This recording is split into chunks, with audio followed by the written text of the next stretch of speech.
What's up, guys? We're back with a full NBA slate here on Thursday, April 4th. The Wednesday games haven't all finished yet. Man, it's looking like one of those days. We felt like we had some really good leans out there. Our main bets, the Lakers minus 12.5. That was a crazy backdoor comeback for Washington. The Lakers just quit there at the end of the game, let Washington make it close in the end. The Indiana Pacers, I have no idea what they were doing out there. We did see the Nets get 27 free throws to the Pacers 11 free throws, so that's not ideal. That's not what you're hoping for. The Cavaliers game is going on right now, but things are not looking good right now for Cleveland plus 5.5. And the Memphis-Milwaukee game, I don't know. I guess the Bucks are terrible, and we couldn't quite make it to the over in that game, so that's another loss for us. We did have Memphis for a little taste of the plus 13.5, so that was a good one. We did get the over in the Detroit-Atlanta game, and we did get the over in the Lakers game, so there's some wins on the board, but not exactly the night we had in mind. Regardless, though, guys, we've got a great 5-game NBA slate to break down tonight with a bunch of good matchups and some interesting trends. Let's get after it. Hit that like button for good luck on all your bets today, and subscribe to the channel if you're new. It's 100% free, and we'll keep you up to date with our picks every single day. These videos are sponsored by StumpTheSpread.com. Click the link in the description to go over there and join our free email list, and check out our top confidence plays on all the major sports. Comment below with all the bets you're considering today. We'll give you the best intel we have, and we respond to absolutely every single comment. So let us know anything you want to say about my picks, these videos, or anything you see here. We go over our leans in these videos, but you can find our final picks in the pinned comment down below, and we will update them as the games finish. Now let's get into our first game of the day. We've got the 76ers going up against the Heat. The Philadelphia 76ers come into this game fresh off a win, a solid 4-point win over the Oklahoma City Thunder, and most importantly and most excitingly for this team and this franchise, we saw the return of Joel Embiid. He came back for this game. It was kind of out of nowhere, at least that's how it felt for me. Maybe you guys knew, maybe somebody knew, but I was not hearing a whole lot about this until that day. All of a sudden we see Embiid, he's gonna play, he comes out and he plays very, very well in his first game. He only had 6 rebounds, so not great for him. 7 assists, not terrible. He had 6 turnovers in the game, so there's definitely some rust there, but he scored 24 points. He went 12 of 12 from the free throw line, so his foul grifting ways are still there with him. He knows how to get to the free throw line without too much real contact being made. The most important thing is the 76ers came out and got a win against a good team, albeit not a nearly full-strength Thunder squad. All that being said, Philly played really well. Overall, Kelly Oubre continues to play great. He put up 25 points in that game. He went 4 of 7 from deep.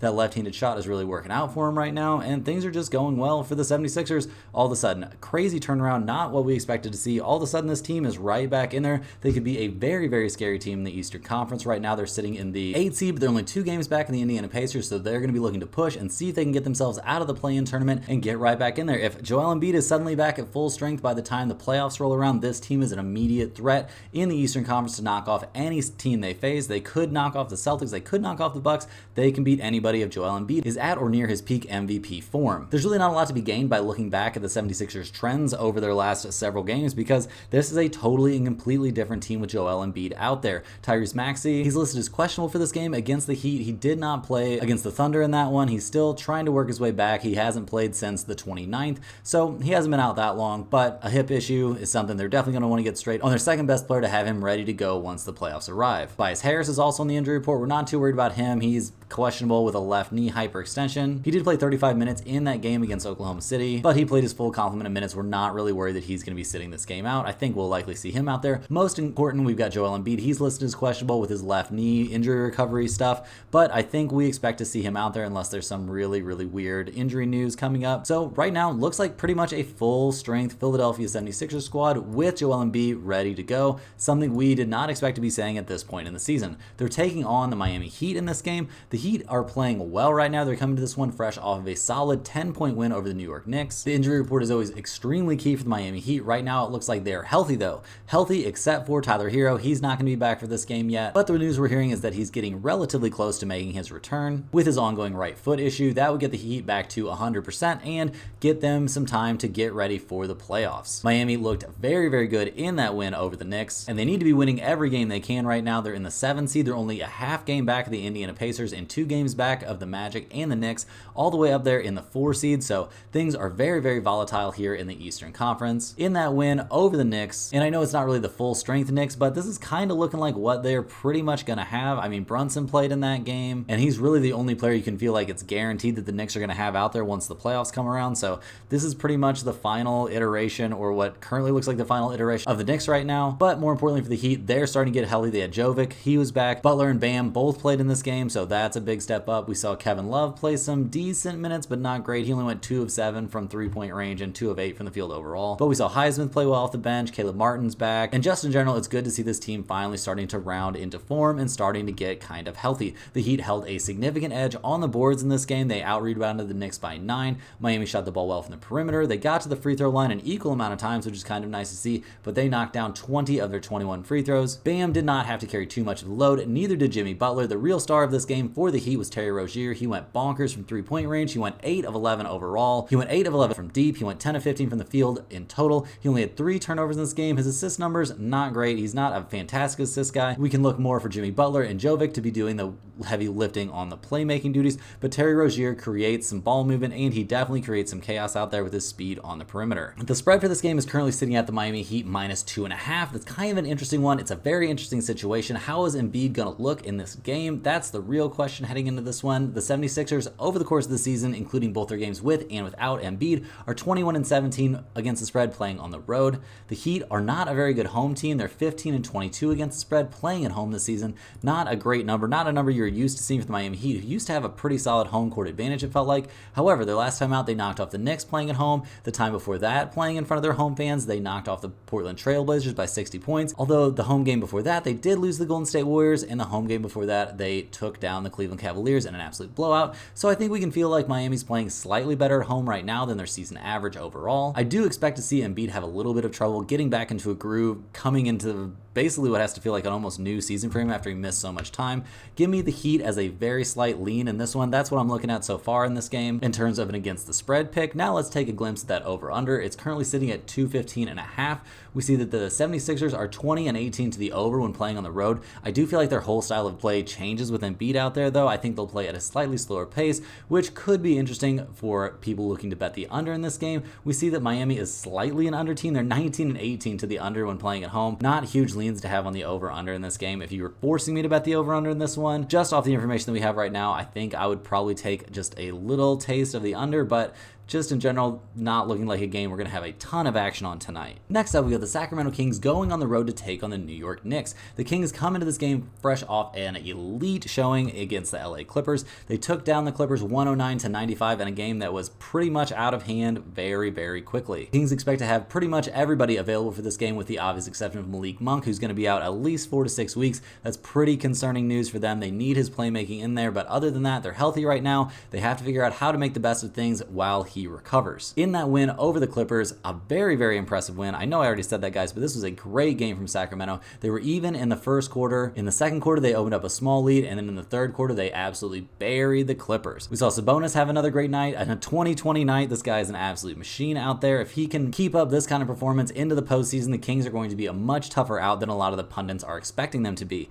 We also saw De'Aaron Fox. We saw him not have his best game. He only went 6 of 20 from the field overall, only 1 of 7 from three-point range. He's kind of in a bounce back spot, but he did manage to post a +13 ± while he was out there, doing some of the little things, grabbing some rebounds, putting up 7 assists is pretty solid for him. He had a block. He had 0 turnovers in the game, so at least there's that. In general, it's really crazy to see how well the Kings fared in this game, shooting only 12 of 42 from long range. They're definitely due for a bounce back shooting night. Not a good shooting night for them at all, but they dominated the boards in a huge way. They had a ton of assists in this game. Their ball movement was fantastic. They just played great in this game. The Kings, I know it sucks for them to not have Malik Monk, and it should make me concerned, but man, the way they're playing right now, I can't feel too concerned. They're just looking that good. They're going up against a New York Knicks team that is now on a 3-game slide. They lost to the Spurs, the Thunder, and the Miami Heat now. This has been a tough little stretch of games for them. Obviously, that loss to the Spurs is one they wish they could have back. They wasted a huge Jalen Brunson game. They didn't have an answer for Wembanyama, but it's starting to look like nobody in the league is going to have an answer for Wembanyama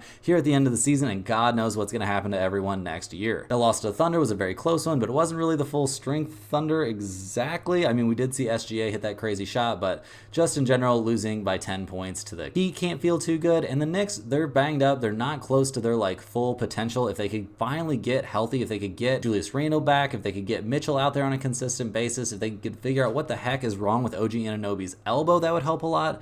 This team is just not where it is supposed to be in terms of health at this point in the season. You have to think that maybe, just maybe, the whole Tibbs running his teams into the ground thing is a bad idea. We do see Jalen Brunson is healthy for this game. We see Josh Hart is listed as day-to-day. He's technically questionable with a sprained right wrist. That could be a problem, but this isn't a guy that we look to put up a ton of volume shooting from deep or anything like that, so I think he can probably get out there with a wrist injury depending on how severe it actually is. And this is the first game of a back-to-back for the Knicks, so I guess there's an additional chance they hold him out for this game. Hard to really know, though. You're going to want to keep an eye on that injury report. He's a very tough player. We see him play in the vast majority of his games, so there's a decent possibility he'll be out there. The real question for the Knicks is just, do they have enough on the roster right now without all those injured guys being available? It's looking kind of tough for them right now, but coming into this game, they are favorites. We see the Knicks are -3 in this game, which is kind of a small number if you ask me. Looking at the trends, we see Sacramento is a very good road team. They're 22-14-1 against the spread when playing on the road. It's a very solid number. We also see the Knicks are a decent home team against the spread. They're 20-17-1.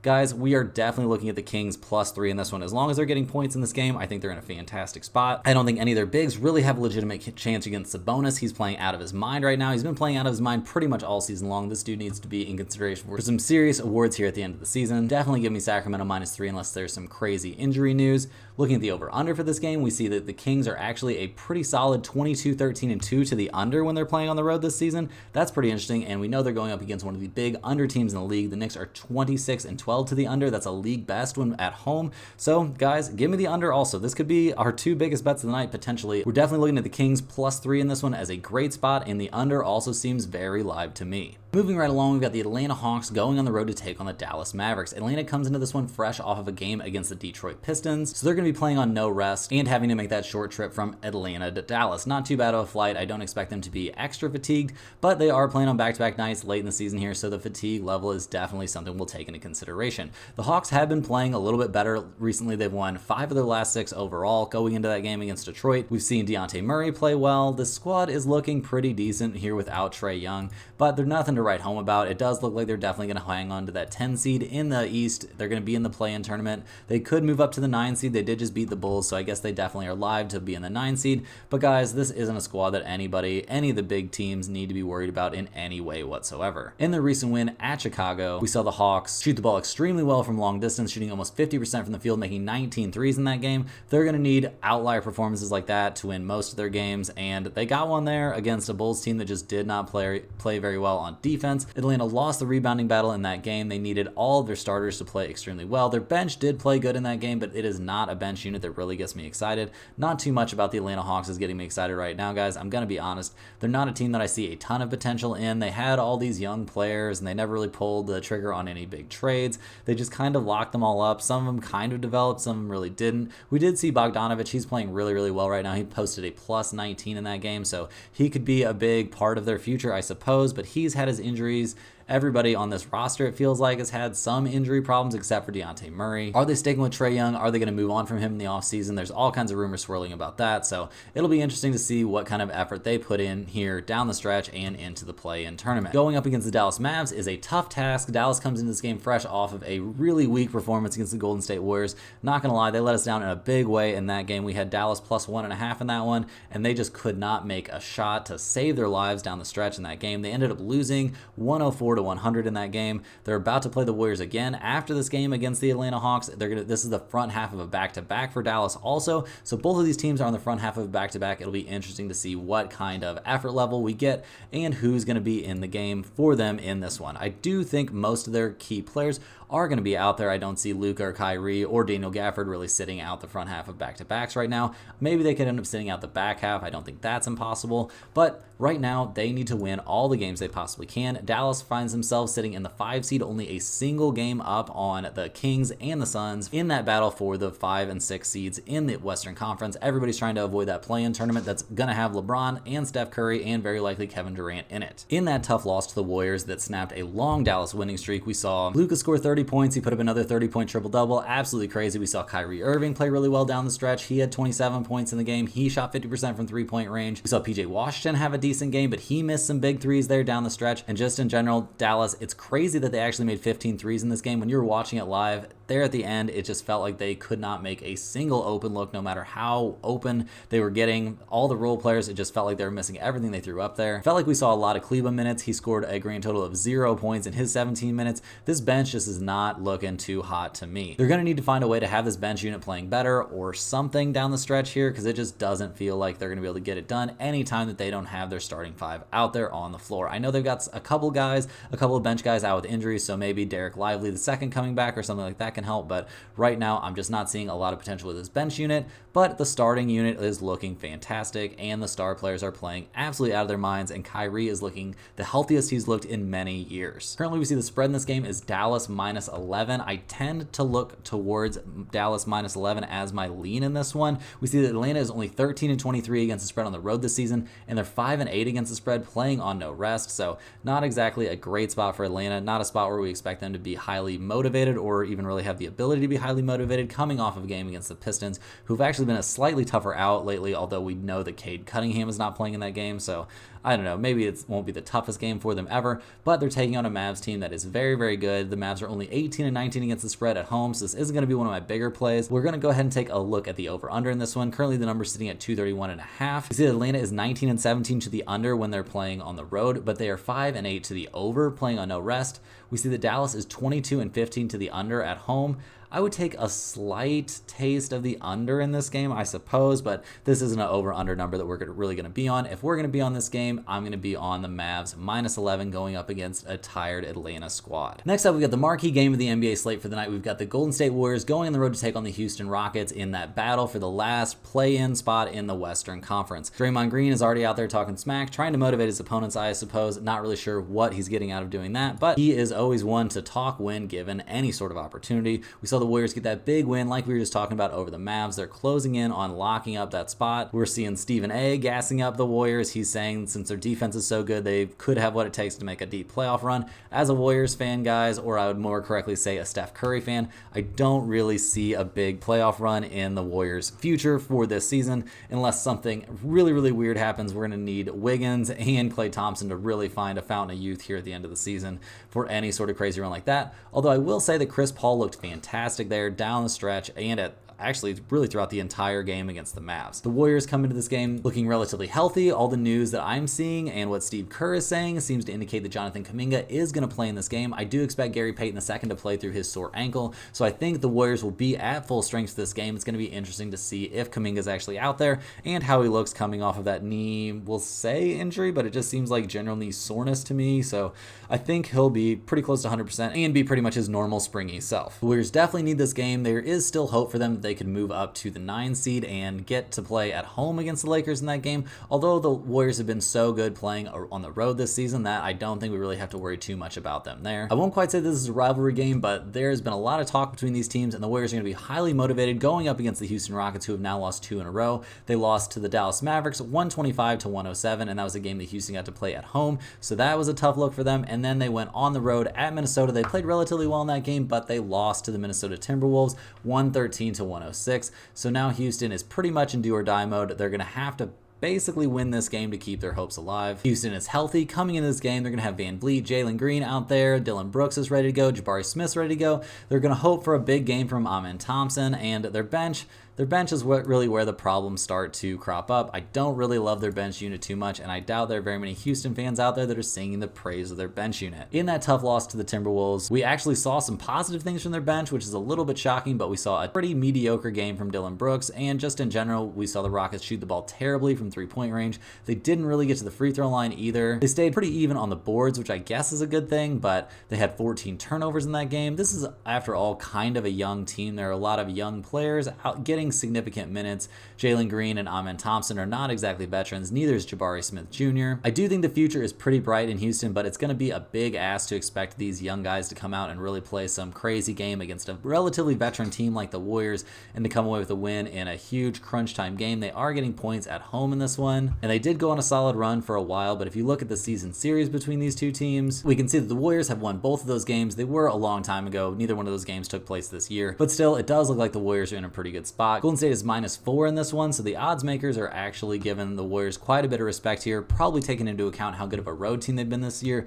Golden State is a league best 25-12 against the spread when playing on the road. We see that Houston is also a league best team when they're at home with a 26-11-1 against the spread mark on their home floor. That's pretty solid. Guys, this is a game I am very excited to watch. It'll be interesting to see which way this one is going to go. This is a tough one to gauge going against the spread, but in close, tough situations like this, I tend to go with the veteran team, and that's definitely the Warriors in this one. Give me Golden State -4. This isn't going to be one of my bigger bets of the day. This is not a homer pick, I swear, but I just think they're in a better spot right now in their season than the Houston Rockets are. I do think Houston has made a valiant comeback attempt here. I think there's a lot of promise on this team, but I think that promise is going to have to wait a year. That's going to be delivered on in 2025, not in 2024. Looking at the over-under for this game, we see it's at 228. Golden State is kind of an under team when they're playing on the road. They're 22-15 to the under, so that's a decent lean, I think. But Houston, they're a 50-50 team. I do expect something of a playoff atmosphere in this game. So if you wanted to take the under 228, I wouldn't have a single problem with that. I actually might be on just a little touch of that myself. You'll have to see the pinned comment though to make sure. I do think this is a huge opportunity being missed, that this game is not going to be nationally televised. How is this game not one of the games on ESPN? Moving right along, we're looking at the Denver Nuggets going on the road to take on the LA Clippers. Denver comes into this game fresh off of a very competitive win against the San Antonio Spurs. Wembanyama looked absolutely insane in that game. Jokic had some funny kind of quips about it after the game in the post-game press conference. It's funny to see him cracking some jokes, but I don't think he really loved getting blocked by Wemby, and I think a lot of people are going to have that same feeling because Wemby is going to be blocking a lot of shots for a lot of years here in the NBA as long as he continues to stay healthy, and right now it doesn't look like that's going to be a problem. Regardless though, in that game we saw Denver get the win despite Jamal Murray not playing. We thought the Spurs would keep it close as long as Jamal Murray wasn't out there, and he was not, so we'll definitely take that one. Felt pretty good. We got a huge 42-point performance from Jokic in that game. He only made 1 3-pointer. He put up 16 rebounds and 6 assists. Just in general, the Nuggets did not shoot the ball extremely well from deep. They only made 11 of 34 3-pointers, and they lost the battle of the boards 59-52, so that's a little bit concerning. But when you're going against a team that has a guy on it that looks like an alien from another planet and he's grabbing 15 rebounds, there's only so much you can do. Wembanyama had 9 blocks in the game. That's so crazy. Just anytime I'm glancing at his box score, it always seems to be something absolutely insane. The Nuggets in general though, with Reggie Jackson out there, man, that guy is not looking great. Anytime he's the one in there and the Nuggets opponent is getting a bunch of points, it's definitely a great time to hop on the opponent, because Reggie Jackson just does not seem like a very good option there at point guard. In general, the Nuggets bench did not look very good at all in this game, and I think Reggie Jackson is a player much better suited to be going up against second unit players, leading the second unit for his team, than he is to be going up against the starters for the opponents. That's just not really where he's at in his career right now, and kind of doesn't feel like where he's ever been at. Right now, we see the Nuggets, they're locked in that battle for the top spot in the West. They're currently alone in that top spot, a half game up on the Timberwolves and the Thunder. It's going to be really interesting to see how that race shakes out and who really wants to be up there when you're likely to face a very tough opponent in the first round, but there really aren't going to be any easy outs in the NBA playoffs. Everybody was saying, oh, the team you want to angle for is to take on the Sacramento Kings, now that they could very likely not have Malik Monk, but I don't even think that's a real thing anymore because the Kings are playing great. Sabonis' level is absolutely insane right now, so it could be a very tough look even if you draw who you think is going to be an easy out in the playoffs in that first round. Speaking of playoff teams in the Western Conference, the Clippers come into this game, they're fresh off of a loss to the Sacramento Kings. They went on the road and lost 109-95 to the Kings, and now they have to take on the Nuggets. Not exactly an easy couple games right there. Looking at the Clippers injury report, always a very good place to start with this team. We see that they're relatively healthy with one major exception. Kawhi Leonard is currently listed as out for this game. It's confirmed that he will not be playing. He's dealing with a knee injury. If he misses any sort of significant time, there could be major repercussions in the standings in the Western Conference. The Clippers are only 2 games up on that whole mess of like the Mavs, Pelicans, Kings, Suns, that whole race there for all those seeds right in there. It's going to be very crazy if we see the Clippers have Kawhi out for a while. If they have no Kawhi, I think we could see this team lose some games for sure. In that loss at Sacramento, we saw the Clippers not really look too great. They had no answers for Sabonis. Zubac only scored 10 points in that game. He did have 11 rebounds, so I guess he was kind of trying to battle in there, but he is just like great value Sabonis. He's vaguely similar, but he is nothing alongside of that guy. We saw Paul George score only 18 points. We saw Norman Powell be the second leading scorer on the team. Got another basic no-show game from James Harden. Like, what is happening to this guy? He's absolutely disappearing off of a cliff. He scored only 6 points, only 1 from 7 from the field overall. He did have 8 assists in the game. I don't know if he's staging some sort of weird silent protest. I don't know what the deal is with that. Russ came in and he tried to carry the load. He scored 20 points in the game. He was very efficient, 7 of 14 from the field overall, 2 of 3 from 3-point range. Not exactly something you can count on from him on a nightly basis. We saw the Clippers lose the battle of the boards decisively. They got absolutely smashed on the boards. I don't know what their plan is really. Playoffs are looming. I guess the plan is get Kawhi back and maybe he'll save you, but things are looking very sketchy to me for the LA Clippers right now. The only thing that might save them in this game is that we see that the Nuggets are very likely to be without Jamal Murray. I say very likely. I guess we really don't know. It seems like he's approaching coming back from his little absence with his knee injury. We don't know if it's going to be tonight or sometime in the future. He's currently listed as questionable. The Nuggets are going to be in absolutely no hurry to rush him back though, as he is very key for their playoff success. I would tend to think they'll be cautious with this one, but he's been out for a little bit, so maybe he'll be ready to go. Very difficult to know. We're going to be keeping an extremely close eye on that injury report leading up to game time. We see that Denver is not a very good team against the spread when they're playing on the road. They're only 15, 21, and 1 against the spread away from home. We see that the Clippers are only 16 and 19 against the spread at home, so kind of hard to find a lean in this one. The Clippers are getting a 1.5, so it's basically a pick'em game. Guys, I don't have a lean on this one unless I find out that Jamal Murray is going to be back. If Jamal Murray is not back for this game, I think it being a pick'em game makes a ton of sense, so we won't be on this game against the spread. Looking at the totals, though, we see some very interesting and I would say almost exciting trends. We've got Denver, they're 23 and 14 to the under when they're playing on the road, so that's a very encouraging number towards the under. And we see the Clippers are 19, 15, and 1 to the under when playing at home. We're going to slam it on this under, guys. It's currently at 228, so jump on that one now. I don't see it going anywhere positive. The only thing you could wait for if you wanted to is to see if Jamal Murray is going to play in this game. That would probably bump the number a little bit higher. Even if he does play, though, I still like the under in this game. Give me under 228 in this game. I think it's going to be low scoring with a little bit of a playoff atmosphere and not a ton of offense. Last but not least, we do have one college basketball game today. We've got Seton Hall taking on Indiana State here in the NIT championship game. Seton Hall has not had the hardest road, it doesn't feel like, to this championship game. They took down Joe's, UNT, UNLV, and Georgia. They did blow out Georgia, so that was a very solid performance, and they haven't really let anyone keep things close against them in this NIT tournament except for Joe's. Seton Hall is one of the teams that was the most vocal, the most upset about being snubbed, but when you look at their overall record, it wouldn't really have made any sense for them to be in the big dance. They were only 24 and 12 overall. They didn't play the toughest schedule. They did have some success there at the end of the season, I'm not going to lie about that, but they weren't able to keep things even semi-competitive against squads like Creighton or UConn, so we're not really going to be too sad for them not making it into the tournament. Against Georgia, they did come out and dominate. We did not think that was going to be quite such a dominant performance from them. Seton Hall won on the boards very convincingly. They got double-digit scoring from 4 starters, and they had 14 points come off the bench in that game. They were able to clear their bench thanks in large part to shooting 40% from three-point range. They went 8 of 20 from deep in that game. They got to the free throw line and knocked down a lot of their free throws. Just in general, they looked very good in this one, but they're going to need to continue looking very good because they're taking on a tough opponent in Indiana State. The Sycamores have had a pretty tough run through this tournament. They played a 101-92 game against SMU and got the win in the opening round. Then they took on Minnesota and got a comfortable 12-point win. They survived a tough opponent in the Cincinnati Bearcats, a game they won 85-81, coming through for us. That was a really exciting game, and they played great in it. Then they had another high-scoring affair. They took down Utah 100-90 to get themselves into the championship game. In that win over the Utes is a very exciting, super high-scoring game. We saw the Sycamores win on the boards 35-29, so holding a rebounding edge there is very important. We saw Conwell have a monster game, scoring 27 points. We saw Robbie Avila have a monster game as well. This guy is looking like Nikola Jokic's cloned younger brother or something like that out there, looking like an absolute monster. He did only have 3 assists in the game, but he had 10 boards, 26 points, went 11 of 14 from the field overall. We only saw their bench score 8 points in that game and not soak up a ton of minutes, but they're not playing very many games at this point, so fatigue isn't a huge concern, and we all know all about these long ad breaks in these NIT games and the NCAA tournament games, so we can rest assured that these players aren't going to be too exhausted. Looking at the spread in this game, we see that Indiana State is -2.5. We're going to note that these games are being played in Indiana, so it's basically a home game for the Sycamores in this one. Seton Hall is 17-19 against the spread overall this season and 2-3 against the spread when playing on a neutral site. This is not really going to be a neutral site though, guys. This is much closer to being a road game. Indiana State is 22-14-1 against the spread. They're 11-4-1 against the spread when playing at home, and they're 5-3 against the spread playing on a neutral site. Guys, I know this is a chalky pick, or I would assume at least is a chalky pick.